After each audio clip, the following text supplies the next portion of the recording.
Salut à tous, j'espère que vous allez bien et bienvenue dans un nouvel épisode de la série Mon stage en 5 minutes. Aujourd'hui, nous allons écouter Salomé qui va nous présenter son stage en agroalimentaire.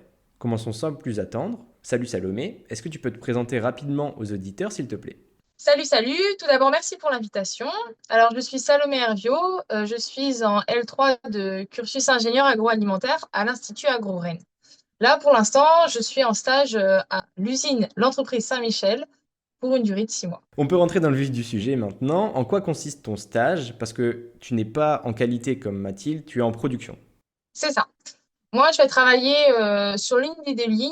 En fait, c'est une ligne qui est là depuis 10 ans et qui a des paramètres qui sont très peu clairs avec des conséquences sur les biscuits un peu floues, et qui sont pilotés par les conducteurs de ligne un peu chacun à sa sauce.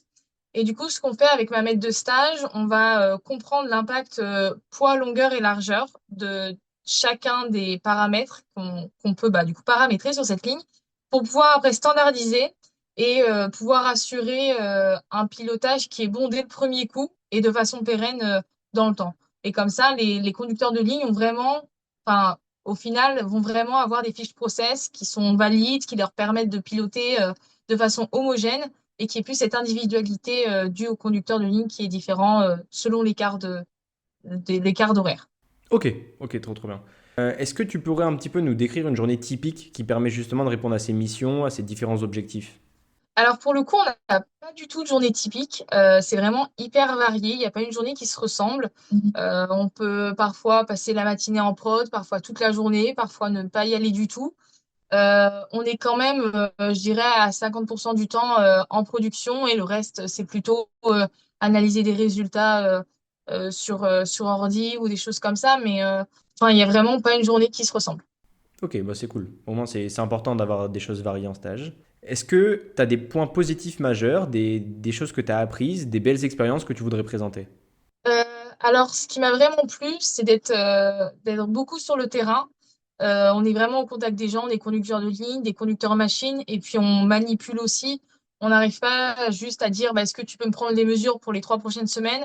On va aussi participer à la prise des mesures, à faire les relevés, à faire les expériences. Enfin, on manipule vraiment, on est au contact de la machine, au contact des gens, au contact de la ligne, et je trouve que c'est vraiment une valeur ajoutée. Ok, trop bien. Est-ce que tu as des points négatifs que tu aimerais présenter aussi? Ce qui peut être négatif, mais c'est pas non plus hyper compliqué, c'est qu'on doit aussi suivre les aléas de la prod. On tourne en 3/8, donc la prod, elle est tout le temps active. Il n'y a pas un moment où on s'arrête. Enfin, pas un moment planifié, c'est assez rare. Donc, si on a prévu de faire quelque chose à 17 heures et qu'on a des retards de prod qui repoussent la chose à minuit, même si on avait tout préparé pour cet essai, on est obligé de tout laisser tomber et de recommencer peut-être parfois 2 semaines après. Donc, c'est parfois un peu frustrant. Mais enfin, c'est les aléas du direct, on va dire. On va se rapprocher des 5 minutes fatidiques. Donc, quel est ton avis global sur ton stage? Est-ce que tu le recommandes aux futurs agroalimentaires qui vont écouter cet épisode? Faire mon stage en prod, c'est quelque chose qui m'a vraiment, enfin, qui me plaît vraiment et qui nous permet de bien découvrir un peu tous les services parce que c'est autour de la production que s'articule un peu tout, donc c'est-à-dire la qualité, la R&D. Donc, quand on n'a pas forcément une idée très claire de ce qu'est l'agroalimentaire et qu'on ne sait pas encore trop dans quoi s'orienter, ça nous permet vraiment de découvrir un peu à droite, à gauche, ce qui se passe au sein d'une usine agroalimentaire. Je recommande fortement. Merci beaucoup pour ton interview. Merci à toi. On arrive à la fin de cet épisode. J'espère qu'il vous aura plu. Comme d'habitude, je vous encourage à laisser un commentaire ou un avis ou une évaluation de la chaîne si c'est quelque chose qui vous a plu.